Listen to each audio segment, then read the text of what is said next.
Apple just lost one of their most important lawsuits ever. This will cost them billions, yet it was against a very strange opponent. But somehow, that's just the start of their problems. Apple is struggling. Since December, their stock is down about 20%. That's almost $1 trillion in market cap, and to be honest, their stock hasn't moved all that much in the last 5 years itself. They're currently the weakest performer of the Magnificent Seven. What happened? Apple has historically been at the top of the New York Stock Exchange. Well, they're at war on every front, and it's not just the lawsuit that they're losing.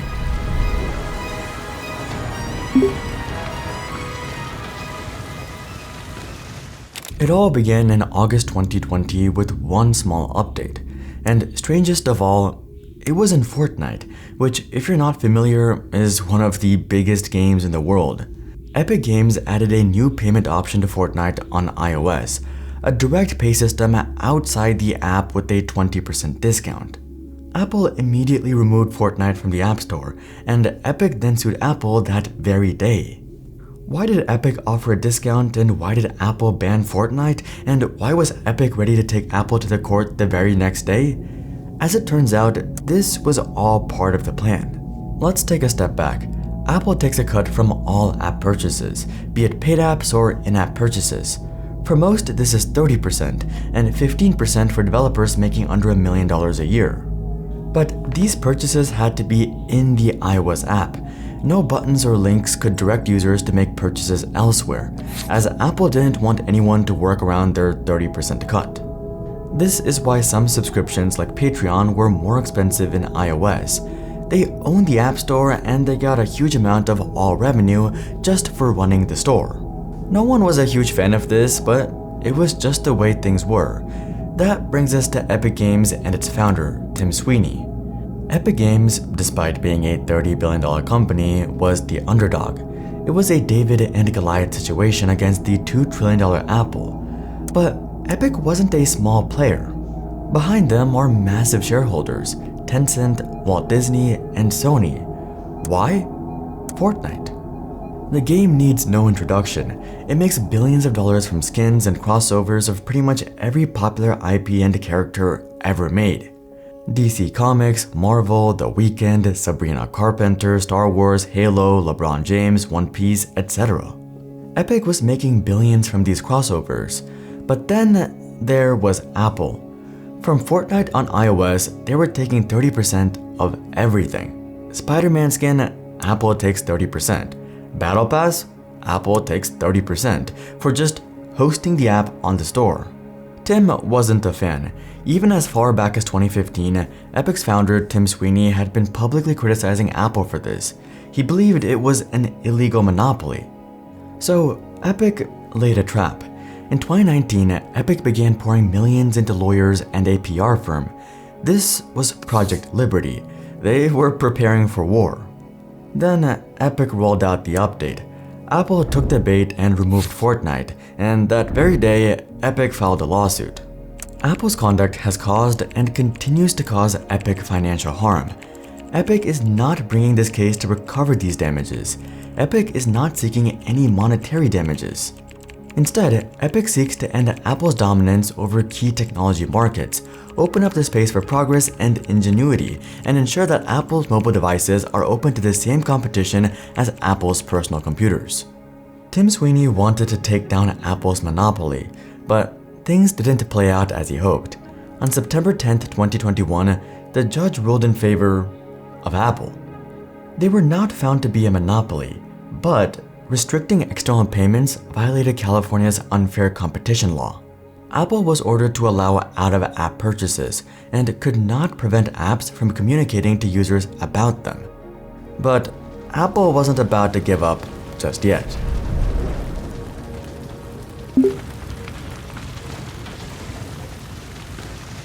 If you've ever thought about breaking into cybersecurity as a career, I'd recommend checking out the sponsor of today's video, TryHackMe. TryHackMe is a hands-on, browser-based cybersecurity training platform with over 5 million users worldwide. It's designed to actually make learning fun, more like solving puzzles or playing a game than sitting through lectures. There's no complicated setup or installation on your computer. You just log in and jump straight into real-world labs from your browser. Personally, given how fast AI is evolving, I believe cybersecurity is only going to be more important in the coming years. Smarter AI means more vulnerabilities and more demand for people who actually know how to spot and stop real attacks. That's what I like about how TryHackMe approaches it. Instead of just throwing theory at you, the lab drops you into real attack scenarios where you're actively finding and fixing issues. If you want a hands-on way to break in, TryHackMe covers everything, from basic networking to advanced malware analysis, and people are actually using it to pass certifications and land jobs. Start learning for free, and if you want to go premium, use my code LOGIC for 25% off the annual plan. Link in the description. Thank you to TryHackMe for supporting our videos. After appeal after appeal, and dragging it through courts and being thrown out of the Supreme Court, 4 years later, Apple finally began to comply in 2024. But it was malicious compliance. Apple rolled out its new terms and they weren't exactly good. Buttons and links to external purchases were allowed, but it came with a 27% commission fee or an Apple tax with a 3 to 6% processing fee. Essentially, developers could direct users elsewhere, but it was the exact same as buying in the App Store. Things immediately went back to court, and Epic Games argued that Apple was blatantly violating the court order. But somehow, the commission wasn't even the worst part. That was the scare screens. If you ever go to an external link, Apple would give you a message like, "You're about to go to an external website. Apple is not responsible for the privacy or security of purchase made on the web." So, what's wrong with this? Well, even if it's a perfectly safe platform like Netflix, Spotify, or Epic Games, Apple is implying danger made to make users second guess. There also seems to be double standards, since Apple doesn't seem to mind if you follow links in Mail or other apps, only when you leave the App Store to spend money elsewhere. That's when they were suddenly worried about your security. Sounds more like a toxic parent than anything else, yet there's still more. Apple dictates all aspects of these links and doesn't allow them in the app's ordinary payment flow, and requires developers to open a generic web browser session, forcing the user to log into the developer's website again and search all over again for the digital item they wanted to buy. Essentially, Apple was making it as difficult as possible to do anything except stay on their platform so they get the most money. In response, Apple said it undertook extensive efforts to comply while preserving the fundamental features of Apple's business model and safeguarding consumers. Hardly sounds like fair competition. Instead, like an abuse of a monopoly, and the courts agreed.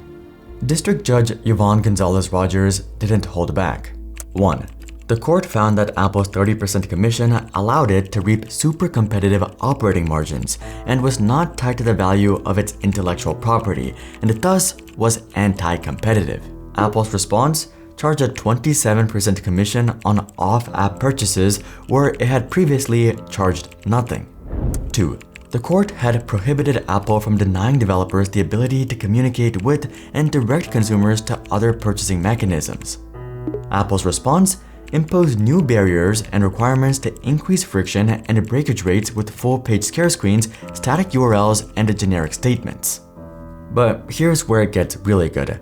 Judge Rogers continued by saying, "To hide the truth, Vice President of Finance Alex Roman outright lied under oath." Internally, Philip Schiller had advocated that Apple comply with the injunction, but Tim Cook ignored Schiller and instead allowed Chief Financial Officer Luca Maestri and his finance team to convince him otherwise. Cook chose poorly. The court refers the matter to the Northern District of California to investigate whether criminal contempt proceedings are appropriate. This is an injunction, not a negotiation. There are no do-overs once a party willfully disregards a court order. Apple had lost and Epic had won. The long national nightmare of the Apple tax is ended, said Sweeney. Within days, the App Store guidelines were updated and everyone quickly took notice. Spotify quickly rolled out payment options outside the iOS app. Patreon announced creators can receive payments directly. Stripe released info on how to let customers buy goods outside the app. And of course, Fortnite was allowed back on the App Store with their new payment options. Whether you like Apple or not, this is a big win for the consumer. I also don't think Tim Sweeney did all this just for consumers, as the lawsuit means Epic will make much more money over the long term. But still, in doing so, things are much better for everyone except Apple, who are now generating billions less. Yet somehow, this is just the tip of the iceberg. They're actually beset on all fronts. This monumental historic court case might be the least of Apple's problems.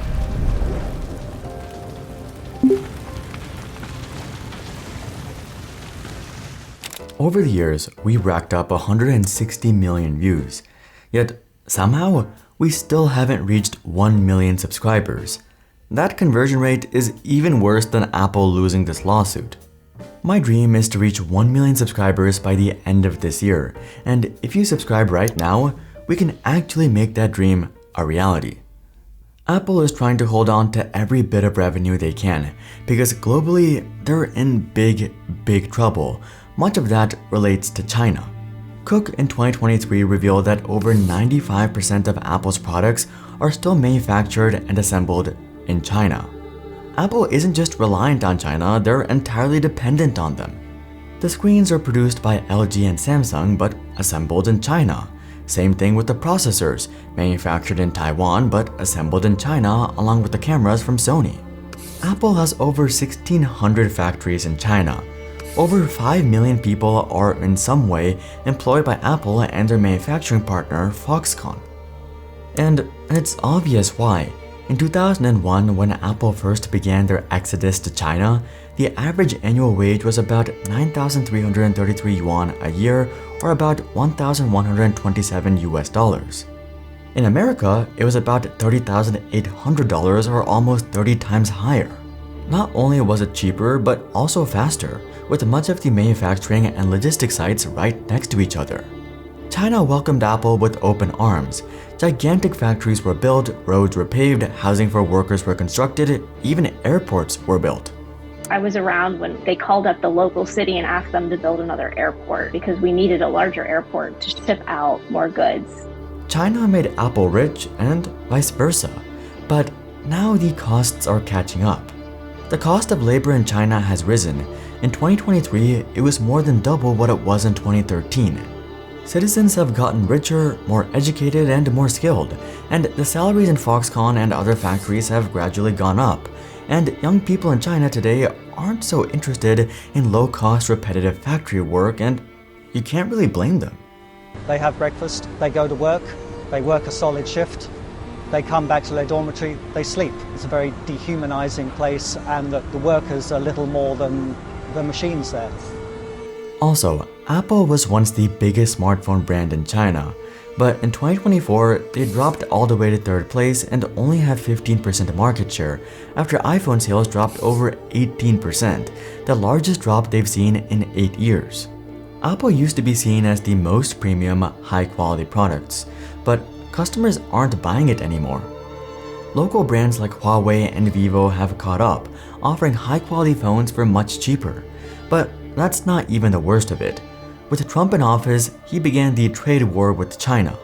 In particular, in the very near future, we're going to be placing tariffs on foreign production of computer chips, semiconductors, and pharmaceuticals to return production of these essential goods to the United States of America. In February, he placed a 10% tariff on all imports from China, and the next month he raised it to 20%. This was followed by a back and forth between the US and China, which ended with tariffs of up to 145%. To make matters worse, last time Apple escaped these tariffs, but not this time. One Apple veteran said, "The supply chain all goes back to one guy, Tim Cook. This mess is his fault." This isn't just the buck stops at the top, it's that the buck stops with the guy who headed the supply chain, and Tim is the master of supply chain. And that's not even mentioning China's increasing scrutiny of foreign companies like the 2017 China cybersecurity law, which requires data generated in China to be stored within the country, or the 2021 anti-foreign sanctions law. If companies follow sanctions placed on them by the West, the Chinese government will punish them. And most of all, the company law in 2024, where foreign companies in China with over 300 employees must put a Chinese employee on the board of directors. So, what's Tim Cook doing now? How is he navigating this mess? Well, India. Cook has known about this problem for a while, but only now is it becoming a crisis. For a few years, he's been trying to make Apple less reliant on China, keyword being trying. India accounted for 14% of iPhone production in 2024. Impressive, but it shows how slow this is going to be, and it's likely going to be a lot longer than Cook hopes. Predictions indicate India's iPhone production volumes could match China's within 5 years. However, achieving comparable revenue contributions to Apple's global operations could take 10 to 15 years. Apple is trying to break up with China, but it's still going to take a long time to match the efficiency and lower costs. And all of that is not even mentioning stagnating iPhone upgrades and all the damage that's causing, or the recent botched launch of Apple Intelligence. Be it the lawsuit, the tariffs, rising costs in China, or the recent drama in WWDC 2025, Apple is in trouble, but it's hard to feel sorry for them. Most of these issues are somewhat self-imposed. They're only as severe as they are because Apple pushed their luck as far as they could, and now they're out of luck. But until then, I'm Hari, and I'll see you guys on the next one.